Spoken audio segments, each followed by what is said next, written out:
everybody, and welcome to Glitters of Life podcast. I am your host, Rohit Kokane, and today we have got an exciting episode for you. And we are covering the topic of social anxiety. And for that, we have got a very special guest. She is Mita Mistry, an author of How to Understand and Deal with Social Anxiety. All You Need Is Rest, and a podcaster of Healing Place and a therapist as well. So, Mita, welcome on the show. It is pleasure hosting you. Thank you so much for having me on, Rohit. It is a pleasure to be here, so thank you. Such a pleasure to have you. And this is a very interesting topic and an important one as well. And you have been writing a lot about this. I want to know from you, like, if you are about to write another book, I want to get creative with it. So, if you're willing to write another book and you just have to add three emojis to that particular title, which they would be, because then it will help us to understand what kind of a person you are, what kind of a creative approach you follow for that particular approach. So, just to get started, I want to know that what are your favorite three emojis? Oh, I love the love heart, the star. The star with the two sort of prongs. I love the star, and I love the sunset. So those are my favorite. Yeah, kind of love and light. Amazing to know, because that tells this story that we can just have that particular vibe with respect to what we are reading, what we are moving ahead with. And when we talk about social anxiety, Mita, I have seen that people say that it is not real, but it is a kind of a misconception they have. So is it just a real, or like it is just people admitting that they are shy and suck at conversations? Because I have found that socially anxious people may be shy or introverted, but if we compare that again, like the shy and introverted people do not necessarily have social anxiety. So what's your take on to that particular aspect? Because it's so important to understand the Mm. deeper crux of it. Yeah, absolutely. So some people are naturally shy and introverted, and that's absolutely fine. Social anxiety, though, is when you have this intense fear of social situations where you're scared of being judged or being humiliated or rejected. So as a result, what happens is that you start to avoid social situations. You may start to avoid going to work, going to meetings, or you don't speak up in meetings. And what that means is it can actually really affect your life chances, but also it's not very pleasant for the person who is experiencing social anxiety. Because, if you're about to do a presentation at work and you are so scared because you think, I'm going to fail, I'm going to get it wrong, and my mind's going to go blank, everyone's going to be laughing at me, they're going to see the sweaty patches under my armpits, the chances are you will get all the physical symptoms where your mind will go blank, your mouth will go dry, you will start sweating, and then it becomes like a self-fulfilling prophecy, and you start to then believe that, yeah, I am a loser, I am a failure, Yeah. I can't do these things. And then can you see how it becomes a vicious cycle, which then sort of filters into the rest of your life and different aspects of your life. So it can really limit somebody. So when somebody's got social anxiety disorder, which is quite bad, it really prevents them from even leaving their home in some instances. Definitely, because we have seen a lot of people dealing with social anxiety these days. Again, the exposure to social media has made a drastic impact on their lives as well. Like, consuming more of it again is harmful in some ways. And again, people are willing to vent out there because they find comfort in, like, if someone is acknowledging that particular fact, then they find a good amount of circle out there of the people. So that is something that we have to see again. But what really stems the reason to have that social anxiety? Because uh, it's not until and unless that it has been recognized, or I go to a kind of a person or a therapist and they tell me that I have got the social anxiety. So what could be the root causes of it? Okay, so the root causes are usually some kind of belief system in yourself where you believe that you're not good enough, you're not pretty enough, you feel like you're a failure, you feel you're a loser. And that often stems from some kind of bullying. Maybe it was in your childhood where you were bullied or you were excluded at school, or a teacher or a parent said to you, you will never become something. Nobody's going to marry you. Yeah. Nobody is going to love you. All of these things where we are, as children, when we are raised against unrealistic expectations and standards which we feel that we cannot meet, we just feel we're not perfect enough. it can stem from that. For some people, social anxiety also runs in the family. So there is some genetic um, influence there as well. So if there's a history of anxiety disorders or anxiety in the family, it could also then impact you as well. But normally it starts off in childhood when we start to be told that we're not enough. That's where Yeah. the root is. Yeah. I feel that we all are enough. It's just that the matter of time that we have to recognize our own skills, because this world is huge. We can achieve each and everything, and into our own ways as well. So we don't have to be defined in certain aspects that you have to just follow this particular path and then you will be able to accomplish that. But during this all course of time, I have seen, like you talked about, like the upbringing as well, the kind of environment that we are living or has been raised into. I've seen that few people are quite studious, few people are just creative and all of that particular thing.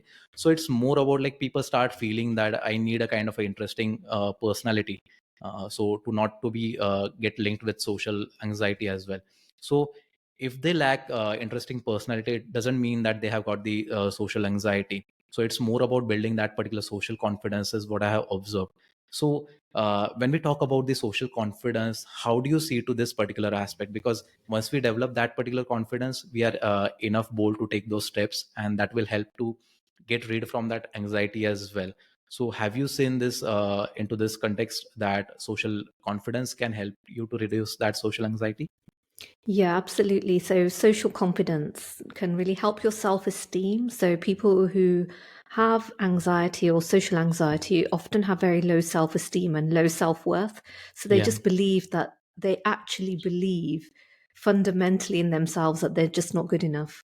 So, building your confidence is really, you can only do that by proving your thoughts wrong. So, often our thoughts tell us stories which are not true. So, going out and socializing and proving your thoughts wrong is a really good thing to do. So that's one of the things that we suggest in therapy, is to slowly take small steps and get yourself out there. Maybe go and, join an activity Yeah. or go to a sports club. Just, even purposefully experience rejection. So invite a friend over for coffee when you know they can't come. And if they say no, you know what it feels like to be rejected. So Right. because there's this fear of being rejected, it's better to actually experience that rejection, and that helps to build your confidence. Because then in your mind, because your mind is saying, oh well, if you get rejected, that is the worst possible thing that could ever happen. But then when you experience it, actually the world didn't fall apart and you moved on. So slowly you have to expose yourself to these situations that you are finding a little bit scary or that you're anxious in, and then you start to prove those thoughts wrong and think, actually, yeah, I can do this. So, Definitely. And it's more about like changing those narratives that we create into our own minds. It's more about that developing that particular confidence that even if they don't like, I'm fine with it. Because mm, that's the power, that's the kind of a true aura or the freedom that we should be owning. But I've seen that, like Mita, as you explained, with respect to the social anxiety, I feel that fear is the core of social anxiety. So do you agree to this thing? Because whenever even with me, if I have to do new thing or if I have to approach a particular new thing into my own business as well, or something into my podcasting journey, be getting anxious, like should I be approaching that, will it be a great step or not? I mhm, just think about the results at first place.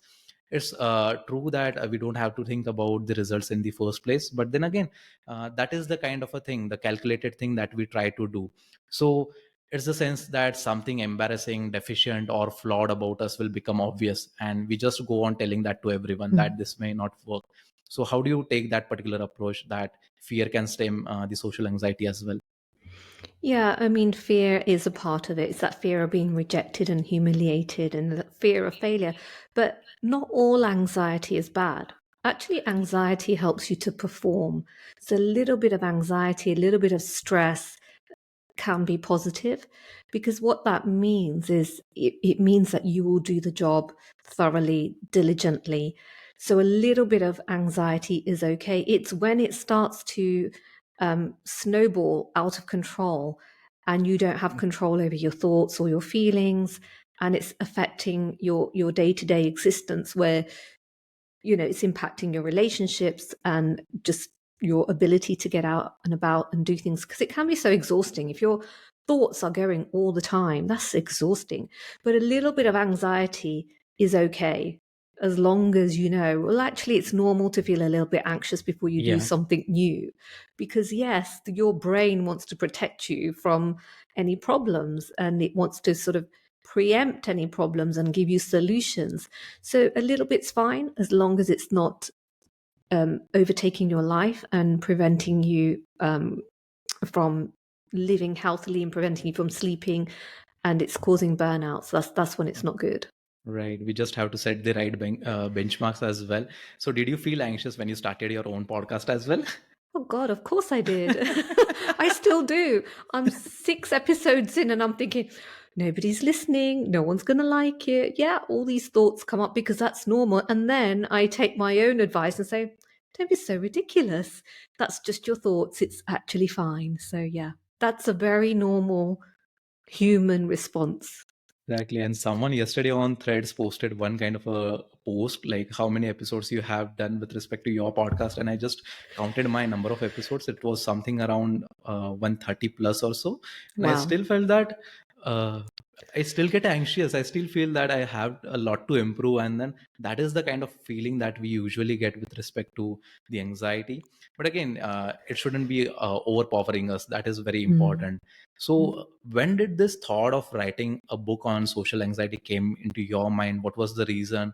Were there any kind of things that you have seen with respect to your own life, or it was through something that you observed? So, what was the thought Mhm. process behind that?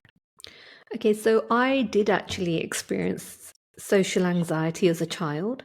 So I was very shy. I would hide under the sofa if we had relatives, and I didn't know what social anxiety was back then. Obviously, I've got over that now and I'm an adult, but I'm also a therapist, and I know what it feels like to be fearful of social situations. And when COVID happened, because we were told to socially distance, Yeah, I recognized in my clients and just generally, the more and more people were socially anxious because we'd been told to stay apart for 2 years or 3 years. And then all of a sudden, when lockdowns ended, people were frightened to socialize. So everyone's fear levels had exacerbated, but then social anxiety was also on the rise. And yeah. I thought, well, I've got through this using mindfulness and confidence boosting. I've done all this work on myself. It only makes sense to help people. And also, there's a CBT element that runs through the book. So I practice CBT. I'm a mindfulness based cognitive therapist and acupuncturist. So I've used those techniques in the book to really help people understand what social anxiety is and that they can help themselves. So it's a book that I wrote, which I wish I would have had when I was younger.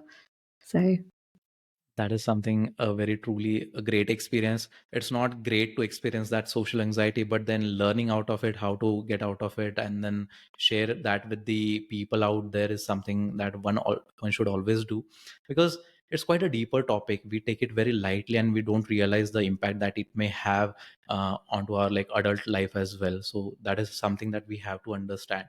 But do you find that people don't change often with respect to if they have got the social anxiety, it's very difficult for them to have that particular change?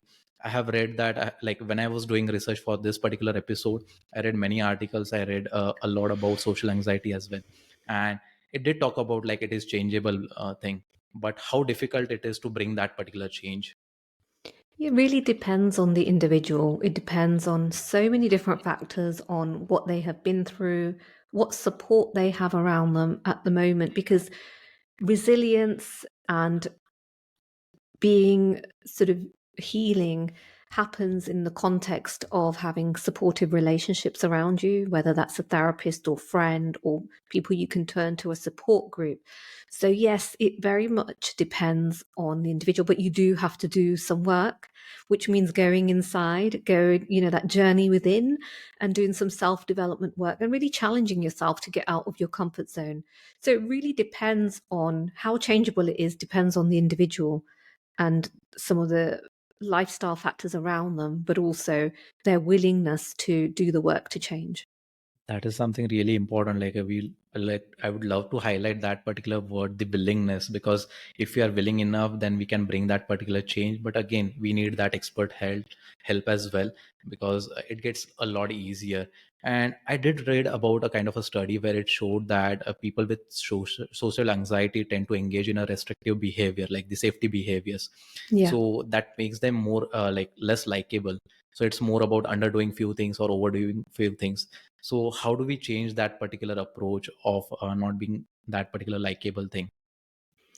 So safety behaviors are things like if, say, you're out and about, just so that listeners understand, safety behavior would be something like you're in a group of friends or people at work, and then you start scrolling on your phone to avoid that conversation. So that may make you look like you're very rude. You're not listening, you're not giving your full attention, but actually you're using your phone to scroll. So you don't have to engage in a conversation. And so you don't say anything that is going to feel humiliating or embarrassing. Because the other thing with social anxiety is after the event, people with social anxiety will ruminate. They will think over and over and over all the things that they've done wrong and believe that everybody was laughing at them or they weren't accepted. So it's recognizing what your safety behaviors are. So in my book, I've written a whole list of safety behaviors, but they can be very individual to a person. So one person's safety behaviors may be different to somebody else's. So the phone is just one example of a safety behavior. So yes, it's really important to recognize, is this a behavior that I have that serves me, or am I doing this to hide from something that I'm afraid of? Does that make Right. sense? Yeah, yeah, definitely. Because Mm, we try to develop a kind of a different perception about ourselves, like how we are narrating that particular story. So it definitely helps us to understand that what kind of a person we are and how do we have to project ourselves. Because with these kind of people, or like at times, we are a very different person at one end. And again, if we go out there with the people, we try to project ourselves in a very different manner. So it mm, may not be able to like, at times it may happen that it doesn't match with our identity as well, the kind of personality that we have. But we just have to understand that we are the same people. We are just trying to take an effort to improve ourselves so that we become more likable. And then if we get into that particular group, then it becomes more kind of a comfortable situation for us. So it's more mm, about leaving that particular comfort zone as well. So mm. Mita, I have seen like different cultures affect in a very different way. So you are pretty aware of like how Indian culture works. So Mhm. with respect to that particular thing, have you seen any kind of a difference between the kind of anxiety people have with respect to different cultures? Yeah, there's definitely a difference. I mean, obviously, I live in England and I'm British. I was born here, but I have an Indian heritage. Yeah, So the some of the expectations placed on Indians or people from Indian heritage is quite different to the Western culture. We yeah, have different expectations. This, performance, attainment at school, the expectation to marry, look a certain way. There's all these expectations. And yes, that does affect your self-worth because sometimes, I think, I don't know if it's the same in India, but over here, my parents came over to England in the 1960s and they came with a very Indian mindset where their way of motivating you to do better was to criticize. So whatever you did was never enough. But that's actually detrimental, you see. They don't really that generation didn't praise us. Nothing you did was good enough. So you're always working harder, harder, and it's never enough. Whereas with my Western friends and the Western culture here, their parents are just so much more, oh, that's amazing, that's wonderful. They're very quick to praise it. So, yes, there are very different approaches, but I don't know. That's just my experience of being a second generation British born Indian in the UK. So I don't know how it is in India for yeah, you. definitely. Because as you talked about the performance, as you talked about doing something worthwhile, that totally exists. Because see, if you try to tell someone that I have been doing, like I have the podcast, and so the immediate question will be how much you are earning from it. So Yeah. if you don't able, if you're not earning, then it's not worth of the activity or the time that you are putting in. Yeah. So each and every person has got their own perceptions, but again, it serves for me as a creative outlet for them it is just about looking from the money perspective. And again, if they have got another job or something like that, and if it name that particular thing, they won't like that because they are enjoying it doing that particular thing. So it's more about that particular thing, and it does exist. So even if you go with your relatives or your friend circle, apart from the core close circle, you'll be able to see these kind of things happening, and it does affect us in certain ways. So if that particular thing happens, like what would be the way to deal with them? Because I want to know that as well, because we have seen a lot of them coming through us, but we aren't aware of like what should be the remedy for that. So what would be your tips on that, The remedy for. dealing with the kind of objections that people have on us with respect to different, like the societal and the cultural Mhm. differences that we have, and then they try to impose that particular thing? I think the key thing really is to know your worth. You have to really believe in yourself. If you want to do something creative and you love podcasting, it doesn't matter what other people think. And it's letting go of that judgment and that fear of being judged by other people. It's very liberating, and it gives you such an immense amount of power. I've been through all of that. Why are you doing podcasting? Why are you changing your career? Just stick with what you believe and really honor who you really are and your gifts, and don't worry. The thing with people, they'll put their opinions on you. They're not living your life. You're the one that has to live your life in your shoes. So you have to decide what makes you happy, what makes your heart sing, and you have to stick with that, regardless of what external people are saying. And also, not relying on their validation. Learn to validate yourself. Be your own judge and approver. It's a very hard place to get to, but it's possible. Honestly, you can do it. Definitely. It may happen that at times when you have that particular social anxiety, then it feels like an outsider is looking into your own life as well, and it Mhm. is your own narrative. So how did it affect your perception? Yeah, so I sometimes felt like I didn't fit in, and I think that's because I was traversing two different cultures. So, like I said, my parents came with a very Indian mindset. So, I'm being expected to be like an Indian girl in India, but I'm living in a Western culture where they do things differently. They wear different clothes, they have different hobbies. So, for me, I never really felt like I fit in or belonged anywhere. So you were constantly trying to adapt and change yourself without regard to who you really are. And it's only when I started to tap into who I really am and what matters to me is when things started to change for me. So you're not being swept by these external narratives, and you're not wearing different masks. You're not being something that you're not. So you're not trying to fit a round peg into a square hole or a square peg into a round hole. You're being yourself. And that's what it's really been about for me, is to really learn to be true to yourself.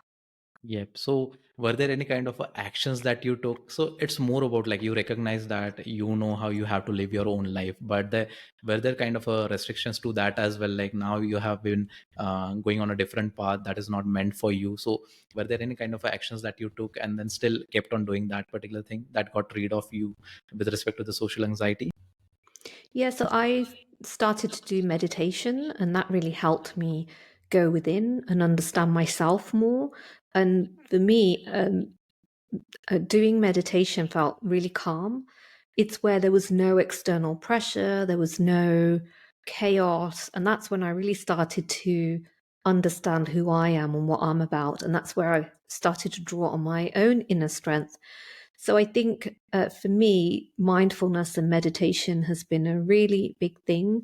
It's really helped me throughout the years. And also, it's given me the strength and confidence to live the life that I want to do. So I've had a career change. I went down the whole go to university, do a degree in business and computer science, management consultancy, brilliant job. And I changed it completely and retrained to be an acupuncturist. I'm a therapist. I've gone into the creative field. So I've gone very much from the head to the heart and doing what I really love. So I've always stayed true to myself, and it was the same with regards to marriage. How I don't know how it is in India now, but back then, sort of 25 years ago, when I was growing up, the expectation was to marry somebody within your religion, your community, whatever. And I didn't. I totally went against that and I married for love.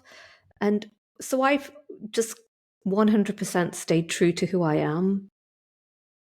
So good to know that, and so amazing that you had that particular career transition, and then you are loving what you are doing right now. That is something that we all must strive for. And you did talk about meditation and mindfulness. So from that particular thing, I can sense that you had a really strong internal dialogue with yourself. So how does that particular thing can change with respect to the anxiety? Because once we are talking with our own selves, we are able to identify any kind of a repetitive thought patterns or like the cognitive distortions that can contribute to the social anxiety as well. So were there any kind of a linkage to that particular internal dialogue as well? Yeah, definitely. You sort of become an observer of what's going on and you realize because when you start to meditate, you know that the present moment is all that you have. Anxiety is only your mind drifting off to the future and telling you stories about the worst case scenario that probably isn't or never going to happen. And once you realize that, and then you can start trapping those thoughts. So I was realizing, yeah, actually, my all my thoughts are, what if this happens? What if that happens? What if? And I was able to stop that. So the minute a what if thought came up, my mind would be like, no, just breathe. That isn't going to happen because it never does. Yeah. And it's really powerful. It's very simple, but it's Yeah. very powerful. That is something that we have to understand, because at times few simple things will offer a better solution than getting into complex situations. That is something that we have to see to it. And I'll be circling back on the thing that you married your love out of religion or something that you are talking about. Mhm. So when we are talking about more about the norms and the social interactions that may shape our experience with respect to the social anxiety, so what kind of changes you wish to see into that particular domain? Because you did ask me like how different it is in India. I see that things are changing quite drastically. People are now being getting that particular liberty, but then again they have to be mindful of their choices. Mhm. So what are your expectations with respect to those particular things? Like what kind of change you can see into it or would love to see? Because it does really affect the lives of the people, because they are always willing to do something that they love, be it the marriage or be it the kind of profession or whatever they want to achieve into their own domain. So what would be your suggestions on that? Oh, my suggestions on that. I think just follow your heart and do what's right for you. Obviously, you have to work out what's important to you. So for me, okay, yes, I married somebody not even from the same race, but I wasn't going to do it without my parents' blessing. So Yes. you have to find a compromise. You have to find what you're willing to sacrifice and at what cost. So everything comes with a cost. Yeah. So you have to work out for yourself what you are prepared to pay for your happiness, but always choose your happiness because remember you're the person that has to live in your skin day in day out, not your Right. parents, not your siblings, not your friends, only you. It's always going to be you. So you come into this world alone and you leave alone. So you have to figure out these some of these complex things on your own too. Definitely. And happiness does offer us to the inner peace as well, is what I feel and Mm. believe. Because the more we are happier, then we gather that particular courage of doing different things. And when we are talking about the courage, like when we are willing to take those particular steps, I feel that there are various biases in the memory. So when I was reading more about this, I felt that people with social anxiety have hard time remembering the social scenarios that end positively. Mm. So is it true? And if it is true, then how we can deal with those moments? Because no one wants to have these kind of moments that Mm. they always wish to remember something that has happened positively and something which is exciting as well. So if Mm. it doesn't happen, then how we can change those particular situations Yeah. or moments? See, our brain loves to protect us and look for Yeah. problems. So it has a negative bias. So it's always going to find the negative.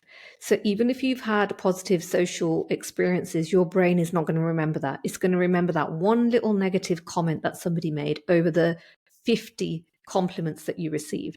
So what I suggest to people is, and I do it as well, and I've done it all my life, is to keep either a gratitude journal or a pleasant diaries journal where you're noting down all the positive things that happen, all the positive social interactions, the compliments, all of those things. And you can, if you're having a bad day, you can look back and think, well, actually, that's not true, because I've had all these positive social experiences, all these compliments. This is the what I bring to the world, the impact that I'm having.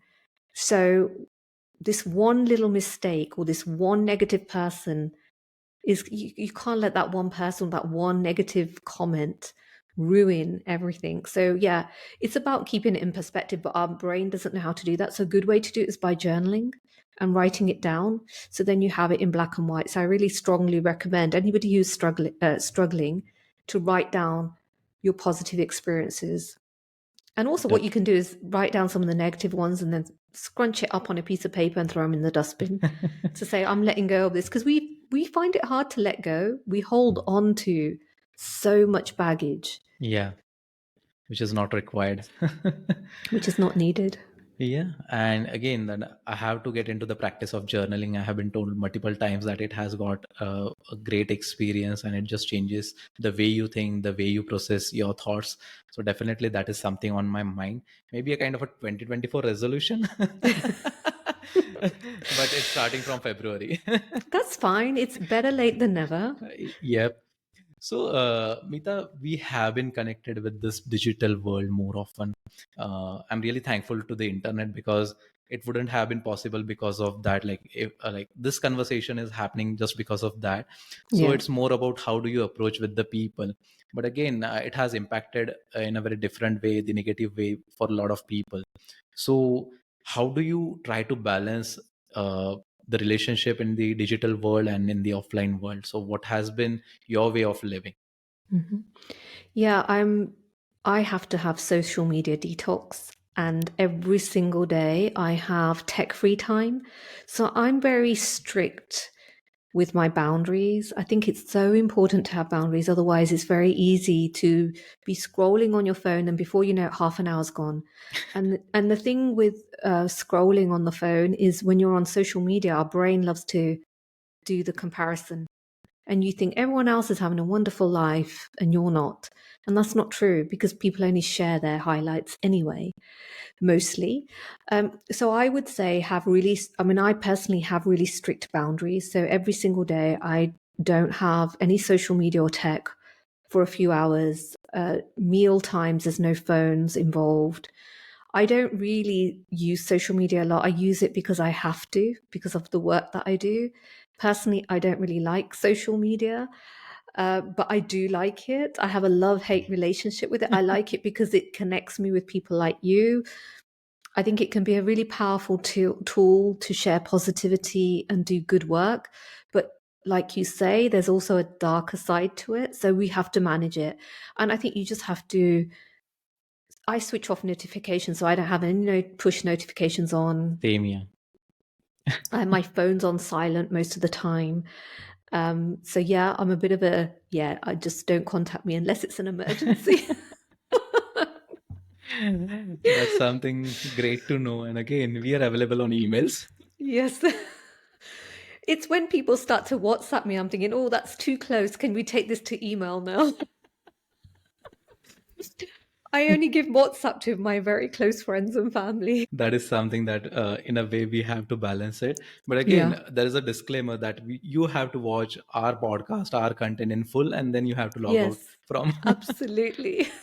Some content is really positive and soul nourishing, and this is one of them. So, and that's what I try to put out there on social media. So I use my social media as service media, not social media or ego media. It's not to feed my ego.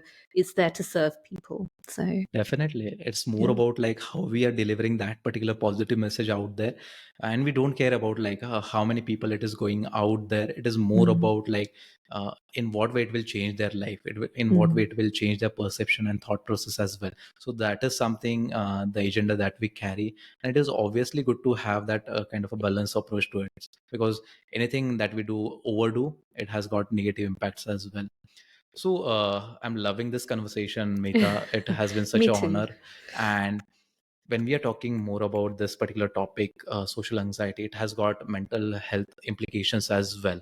So what kind of implications you have seen, and did it ever happen that when you were dealing with the social anxiety in your own life, you thought that this isn't flaw, but it is my unique part of the story, and I'll navigate through it in a very, and I'll be crafting something great out of it. So would love to know that particular part of your journey. Yeah, absolutely. I very much believe that, things happen for a reason. And I think the mindfulness and the meditation helped me to understand that. Obviously, that's not the case for everybody, but for me, it was, well, this is a part of who I am. It's not good. It's not bad. It's just there's a reason for it. And now I know what that reason is.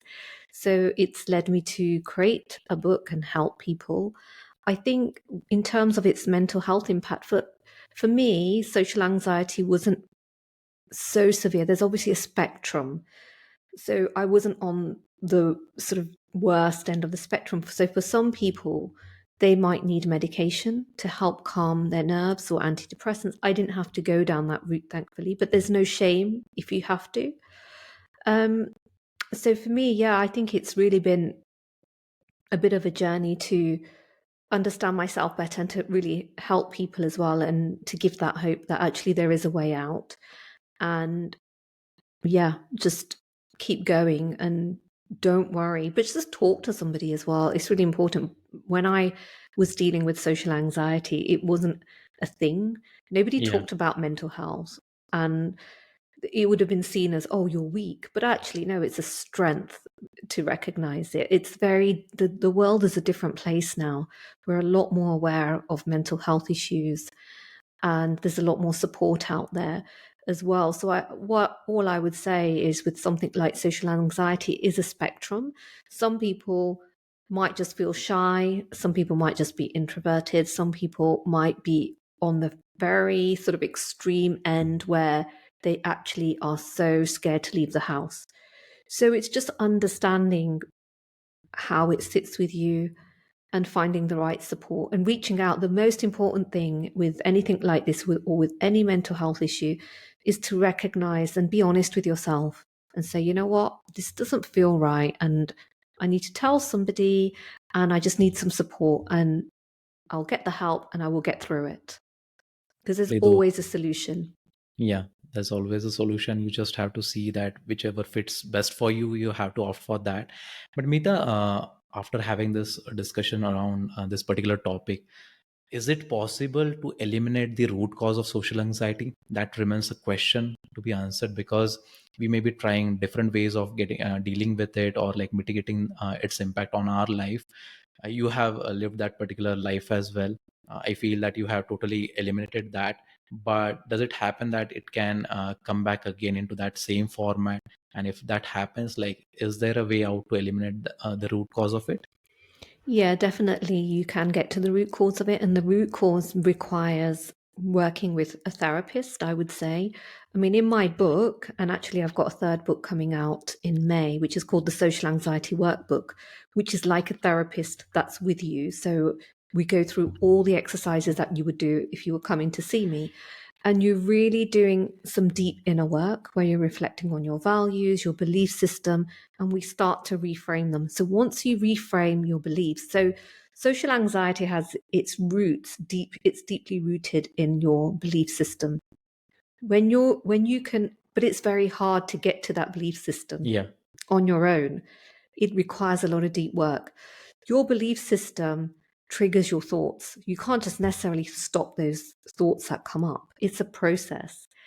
And first of all, you have to change the underlying belief system and reframe that, which will then start to reframe your thoughts. So it is a bit of a process, but it is possible. So, yeah, you yes, you just get to the root cause, which is your belief system. It could be some things in your environment. Maybe you need to change career. Maybe you need to have a new friend circle, friends who are more supportive rather than, um, dismissive, or yeah. places where you don't feel seen or heard or validated, where people are just putting you down. You need to remove yourself from those toxic environments as well. So it's more about having that particular proactive approach to this particular topic. It's very deep to understand that it does exist. You can just get into a kind of a groove that you can be able to get rid of it by working on to your own shortfalls as well. But you need the expert help as well. So that is something that we have to understand. And again, wishing you the best for your third book that is Thank you. coming. So it will be helping a lot of people out there. And now coming on to the last part of this episode, we have been talking on Glitters of Life podcast. So the main aim of this particular podcast is adding glittering gems to each and everyone's life. So it is more about like to realize our potential, how great we can do in our life, how brightly we can shine. So when you just hear the word glitters of life, how do you feel? How do you define that particular thing? Ooh, for me, a glitter of life is just, yeah, loads of energy, passion, nature, sunshine, just light. But going back to the emojis, Yeah. love and light for me, it's all about positivity and tapping into your strengths. And because we all have them, even on those bad days when you think, oh my God, yeah, glitter of life is just, there's so many. I could go on and on. Yes, definitely. And it's so good to have those different perspectives of that particular word because for me, this word came into my mind somehow. Like I didn't search on internet or something like that. I felt connected with this word. I went ahead with it. So that is something that I always love about like when people define it. And as you said, like you define it really well. So thank you so much for that. And Mita, it You're has been welcome. such a lovely conversation with you. I Thank could you. learn a lot through this particular topic because for me it was more about like how I can educate people around this topic, how they can navigate such situations, and whatever key takeaways we have discussed, they can surely implement those particular things into their own lives because it gives them the kind of clarity they are willing to have in their life, because it is very hard to go out there and say out that I have got social anxiety, Mm, and people will start dismissing them, people will run away from them. So it is mm. more about that particular effort. So thank you so much for being on the show, and it has been pleasure talking to you. Thank you so much for having me on. I love this conversation, and I hope people just take one thing away from it. So thank you. Definitely. And if anyone would love to connect with Meeta, I'll put out her website and the email into the episode description. You can surely reach out to her and have a conversation. And I wish you all the best with your future endeavors, Meeta. Thank you so Thank much. you. Thank you so much, Stay Rohit. Likewise. stay happy, stay healthy. Bye bye. Take care. Take care. Bye bye.